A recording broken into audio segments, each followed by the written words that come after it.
Hello everyone, কেমন আছো সবাই? আশা করি খুব ভালো আছো। সত্যি বলতে আমার ভিডিও খুব অল্প কয়েকজন মানুষই দেখে, কিন্তু তারা আমাকে যে সাপোর্ট বা ভালোবাসাটা দেয় সেটা সত্যি আমার কাছে অনেক। আর সেই কারণেই আমি ভিডিওটা সঠিক সময় আপলোড করার চেষ্টা করি, কিন্তু এই ভিডিওটা আপলোড করতে একটু লেট হয়ে গেল, তার জন্য সরি। তোমরা ভিডিওটা সম্পূর্ণ দেখো, আশা করছি ভালো লাগবে। কাল থেকেই গরমটা যেন আবার পড়েছে, রাতে একদম ঘুম আসতে চায় না, আর রাতে ঘুম না হলে সকালেও ঘুম ভাঙে না, আর সারাটা দিন শরীরটা কেমন ম্যাচ ম্যাচ করে।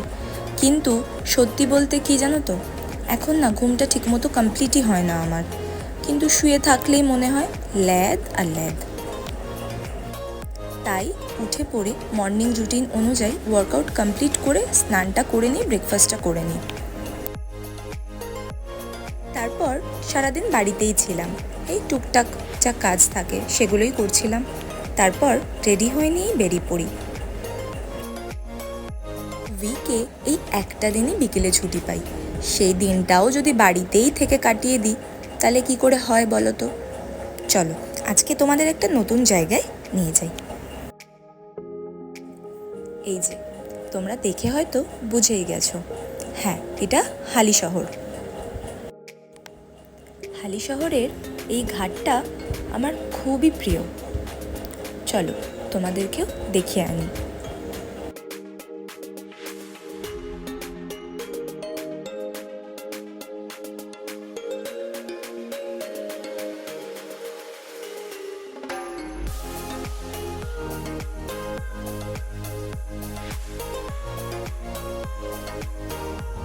তখন প্রায় 5টা বাজে, কিন্তু রোদের তাপটা অনেকটাই বেশি ছিল তখনও।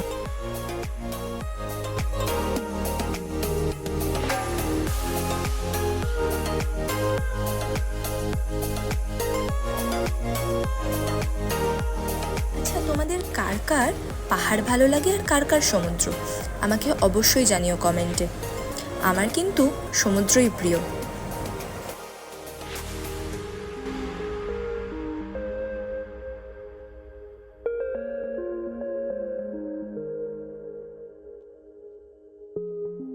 ওখান থেকে কিছুক্ষণ পরেই বেরিয়ে পড়লাম।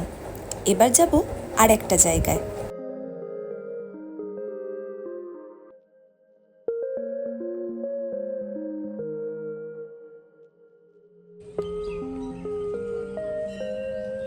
কাঁচরাপাড়ায় যারা যারা থাকো তারা তো চেনোই, কিন্তু যারা চেনো না তাদেরকে বলি, এটা হচ্ছে রানী রাসমণি ঘাট। আমাদের সকলেরই খুবই প্রিয় জায়গা। বিকেল বা সন্ধ্যের সময় পরিবার অথবা বন্ধুর সাথে সময় কাটানোর জন্য একদম পারফেক্ট।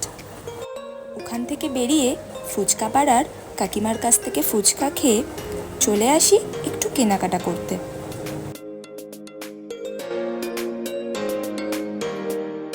তারপর কেনাকাটি করে বাড়ির পথে রওনা দিলাম। কিন্তু আমার আবার খিদে পেয়ে গেছিল, সেই কারণে কাকুর কাছ থেকে পাপড়ি চাট বানিয়ে পাপড়ি চাট খেয়ে বাড়ি চলে আসলাম। টাটা।